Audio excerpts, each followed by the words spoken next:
Good morning बेटा। बेटा आज हम माता का आंचल जो पाठ है वो आगे पढ़ेंगे। आप लोगों ने बच्चों का खेल देखा होगा। आगे वो कौन सा खेल खेलने वाले हैं देखो। कभी कभी हम लोग बारात का भी जुलूस निकालते, कनस्तर का तंबूरा बजता, अमूल्य को घिसकर सहनाई बजाई जाती। और अब क्या है कि वो खेती बाड़ी छोड़ के अब वो क्या करने लगे, मिठाई की दुकान का काम छोड़ के, और अब वो हैं वो बारात का खेल खेलने लगे हैं। कनस्तर होता है लोहे का बना हुआ एक पीपा जो ऊपर से खुला होता है, उसको बोलते हैं। तंबूरा है उसको बजाना, उसको जब हम बजाते हैं लोहे के कनस्तर को, तो वो उसको ढोलक की तरह बजाते।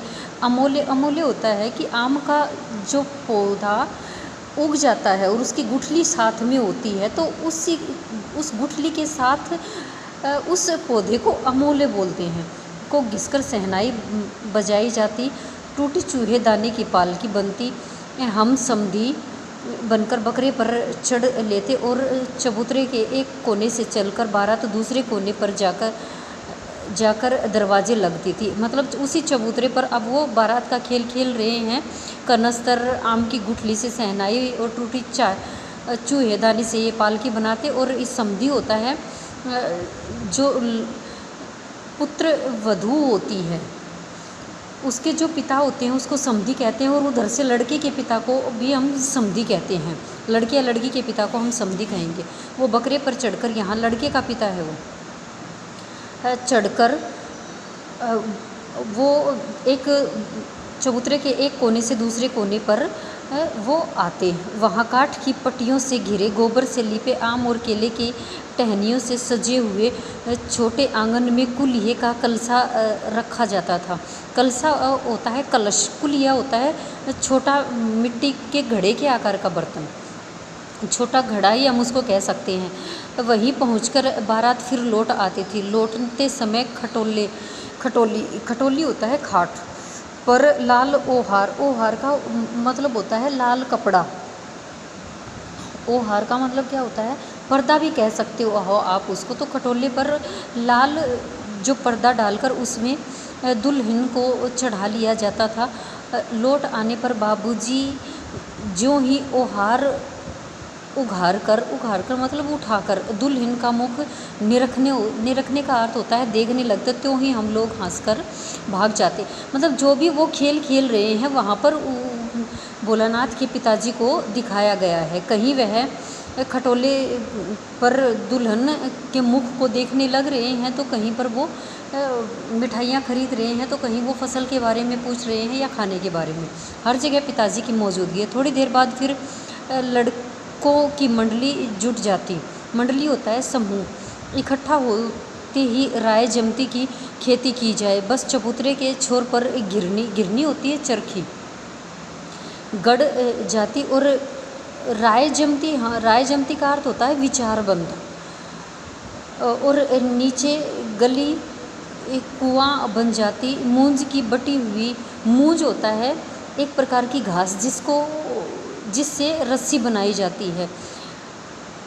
पतली रस्सी से एक चुक्कड़ बांध गिराड़ी होती है चरखी, जो कुएं से पानी निकालने के लिए जिसके ऊपर रस्सी घूमती है उसको गिराड़ी बोलते हैं, जिसको चरखी भी कहा जाता है। और इसका नाम गडारी भी कहीं कहीं कहा जाता है।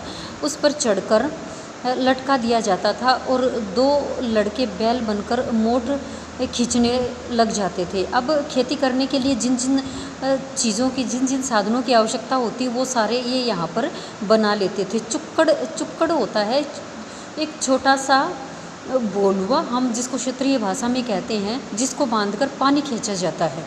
ये भी मटके के आकार का छोटा सा ही होता है।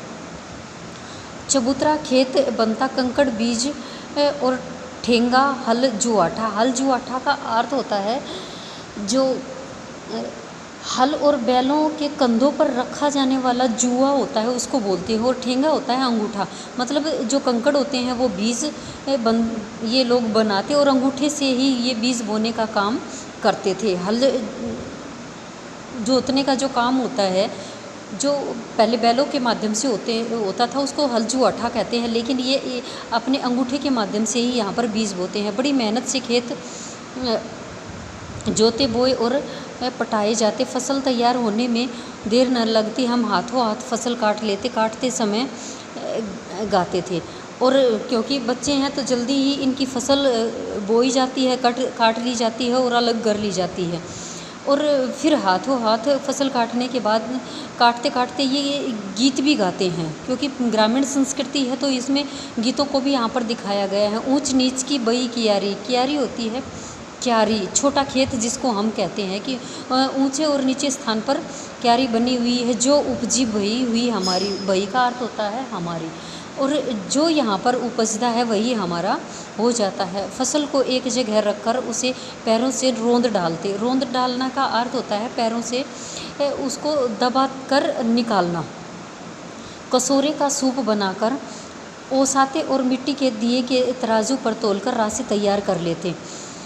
अब कसोरा होता है मिट्टी का एक बर्तन, परात के आकार का होता है, सूप अनाज से मिलकर बनता है। और इसी तरह से ओसाते, ओसाते का अर्थ होता है अनाज में से मिट्टी और धूल को अलग करना, कि दिए के तराजू को तोलकर राशि तैयार की जाती, और जो मिट्टी के दिए होते हैं उसी से तराजू बना दी जाती और उस अनाज को उसमें तोलकर उसके पैसे तैयार कर लिए जाते। इसी बीच बाबूजी आकर पूछ बैठते, इस साल की खेती कैसी रही भोलानाथ। और यहाँ पर भी खेती कर रहे हैं तो यहाँ पर भी भोलानाथ के पिताजी की उपस्थिति यहाँ पर दिखाई गई है, और वो पूछता है कि अब की फसल कैसी रही। बस फिर क्या था, हम लोग ज्यों का त्यों खेत खलियान छोड़कर हंसते हुए भाग जाते, कैसी मौज की खेती होती थी। और इसी तरह से जैसे ही बाबू की उपस्थिति होती, हम लोग उस खेल को वहीं पर छोड़ देते और दूसरी जगह चले जाते। ऐसे ऐसे नाटक हम लोग बराबर खेला करते थे। बटोही भी कुछ देर ठिठक कर हम लोगों के तमाशे देख लेते थे। बटोही होता है राहगीर या यात्री, और जब हम इस तरह के नाटक खेलते थे तो यात्री भी थोड़ी देर ठिठक कर रुक कर वहाँ पर हमारे जो तमाशे खेल होते थे उनको देखने लग जाते थे। जब कभी हम लोग ददरी के मेले में जाने वाले आदमियों का झुंड देख पाते तब कूद कूद कर चिल्लाने लगते, और पास में ही वहाँ से ददरी का मेला लगता था और लोग उस मेले को देखने के लिए जाते थे। हम उन लोगों को देखकर चिल्लाने लगते, चलो भैया ददरी सातों पिशान की मोटरी। और ये कहते हुए कि हम चलो अब हमें ददरी के मेले में जाना चाहिए और सत्तू की मोटर गाड़ी में बैठकर हमें वहाँ चलना चाहिए। मोटरी वैसे गांठ भी कहा गया है, और सत्तू एक व्यक्ति का नाम है यहाँ पर। अगर किसी दूल्हे के आगे आगे जाती हुई वो हारदार पालकी देख पाते तब खूब ज़ोर से चिल्लाने लगते। ओ हारदार का अर्थ होता है कि पर्दे से ढकी हुई जो पालकी होती है जिसमें दुल्हन को ले जाया जाता है, तो उसको बोलते हैं ओ हारदार पालकी। तो हम उस पालकी को देखकर भी चिल्लाने लगते। रहरी में रहरी पुरान रहरी डोला के कनिया हमार महरी। महरी का अर्थ होता है औरत, महिला या स्त्री। अहरी का होता है अरहर। तो अरहर को संकेत करके यहाँ पर वो गीत गा रहे हैं। इसी पर एक बार बूढ़े वर ने हमको बड़ी दूर तक खदेड़कर ढेलों से मारा। ढेला होता है पत्थर, खदेड़ना होता है दौड़ाना। और एक बार इसी तरह से जब कोई बारात जा रही थी तो बूढ़े वर को देखकर हम इसी तरह से चिल्लाने लगे, तो उसने गुस्से में आकर हमें बहुत देर तक पत्थरों से मारा और हमें दूर तक उसने भगाया। उस खुसड़ खबीस भद्दा और बदसूरत की सूरत आज भी हमें याद है। न जाने किस ससुर ने वैसा जमाई होता है दामाद ढूंढ लिया था। वैसा घोड़मुहा आदमी हमने कभी नहीं देखा। घोड़मुहा होता है तो घोड़े के मुंह जैसा आकार का वो बदसूरत और भद्दा सा आदमी था, जिसको तो यहाँ पर ये सोचते हैं कि ऐसे भी व्यक्ति को किसी ने चुन लिया है। आम की फसल में कभी कभी खूब आंधी आती। आंधी के कुछ दूर जाने पर हम लोग बाग की ओर दौड़ पड़ते। वहाँ चुन कर पीले पीले गोपी आम चबाते। और आंधी, क्योंकि आम की फसल जब पककर तैयार हो जाती है और फसल आती है तो ये आंधी आती है तो आम नीचे गिर जाते हैं जो पके हुए होते हैं, रसीले गुले गुले होते हैं, रसीले वो आम नीचे गिर जाते और ये उनको वहाँ पर खाते थे। एक दिन की बात है, आंधी आई और पट पड़ गई का अर्थ होता है काफ़ी देर तक रुकी नहीं।